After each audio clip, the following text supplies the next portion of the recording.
Alright guys, welcome back to another video. Today I have a really interesting one. It could be a little bit controversial, but bear with me because I still do have an argument to be made for both sides here. As we all know, the Calgary Flames yesterday traded their star player, Matthew Tkachuk, to the Florida Panthers in exchange for a huge haul. They got Jonathan Huberdeau, Mackenzie Weegar, a first-round pick in 2025, and on top of that, they also got a prospect named Cole Swint. So a pretty huge haul for just Matthew Tkachuk and a fourth-round pick.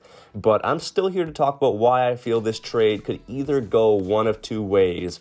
And depending on which way it does end up going, that team will end up winning the trade long term. So let's actually get right into it here, guys.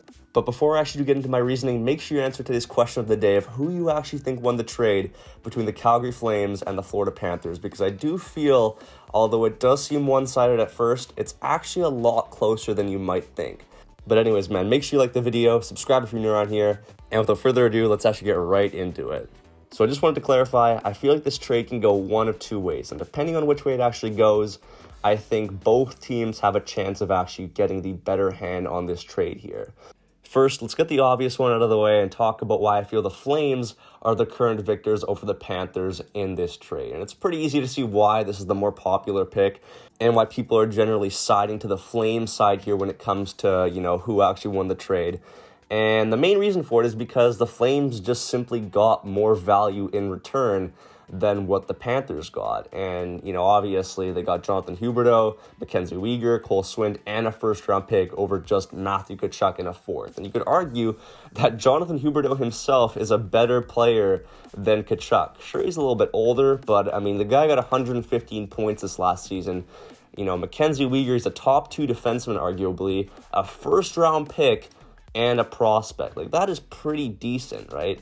Anybody at first glance would think, yeah, the Flames won this, this is a dub, the Flames GM just saved his job, all of that stuff. But what a lot of people aren't noticing is the details and the reasons as to why Bill Zito might have actually done this trade in the first place.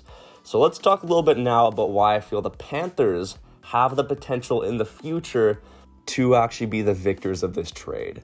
Now, right now, let's talk about Jonathan Huberdeau. He's actually on a really team-friendly contract right now at $5.9 million. But what a lot of people aren't realizing is that he's going to be a UFA in just one season. So next summer, Jonathan Huberdeau is going to be in the exact same position as Johnny Gaudreau, in which he can go to whatever team he wants, and the Flames can do nothing about it. But wait, that's not it. Mackenzie Weegar is in a really similar position as well, because his cap hit right now is at $3.25 million a year, and he also becomes a UFA by the end of next season. So next summer, the Calgary Flames are going to have to do whatever they can to extend these two players, or else this trade is going to be looking really lopsided. Keep in mind, the Florida Panthers just signed Matthew Tkachuk. They locked this guy up for 8 years at $9.5 million. So they're not losing Tkachuk. But the Flames, on the other hand, are taking a huge risk here because, they haven't done any negotiating. They haven't signed either of these players to extensions. They're just going to see if they can get these players on board. And, by the looks of it, things are already not looking that great because Jonathan Huberdeau is reportedly not happy with the way things were handled and the fact that he's on his way over to Calgary because he was trying to sign an extension with the Florida Panthers. So let's just say in a hypothetical world, the Flames are unable to sign Jonathan Huberdeau and Mackenzie Weegar. Then you're looking at a Matthew Tkachuk return of just a first-round pick and Cole Swint, who was a third-round prospect. I don't know about you guys, but that's not looking that great in my opinion. So, we'll see how this ends up playing out. But as I said, man, I'm not saying either team has won or lost this trade yet because, nothing has happened. I feel like the Flames have the potential to win this trade if they can re-sign Mackenzie Weegar and Jonathan Huberdeau. It's going to be tough because, with these free agents, they can go wherever they want. They can go to the nicest places. And I'm not 100% sure yet if Jonathan Huberdeau is going to want to spend the rest of his days as an NHLer in Calgary.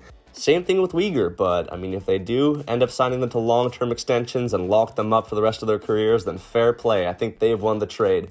But if not, that return is not looking too great, and I feel like you could have reconsidered and maybe got some younger players that you could have, maybe grown and, actually gotten value from rather than just a one-year stint. So we'll see what happens. I mean, I guess you could also flip these guys at the deadline if they're not going to resign. But even then, I feel like Huberdeau and Uyghur as 29-year-old players, they're a lot older than Tkachuk, and they're rentals, right? They're only going to be there for a playoff contending team, and after that, who knows where they're going to go. So I feel like Tkachuk just had so much more value there. The Florida Panthers at the end of the day are also getting younger here with this trade by getting a 24-year-old instead of letting go of two 29-year-olds at their peak right now. Like, there's no chance that either of Uyghur and Huberdeau are going to keep this production up for as long as I feel Tkachuk can from this point forward, since he's just so much younger. So I think that's another thing to really consider, but other than that, man, this was a crazy trade, and I really think it's going to change the way that trades are made in the NHL going forward. So it really excites me. Let me know your thoughts in the comment section below if my video did persuade you in any way or have a different viewpoint to a certain degree, because I do think it's worth considering. I do think the Flames have won the trade right now, but if they are unable to re-sign these two players, then I feel the Florida Panthers have won this trade because they got younger, they locked up a player, and ultimately they're still pretty decent. But the Flames at the end of the day are still keeping themselves competitive for the next year at least, so that's good, but we'll see what happens beyond that. And yeah, that's pretty much all for me. Thank you guys so much for watching. I'll be sure to catch you guys all in the next one. Peace.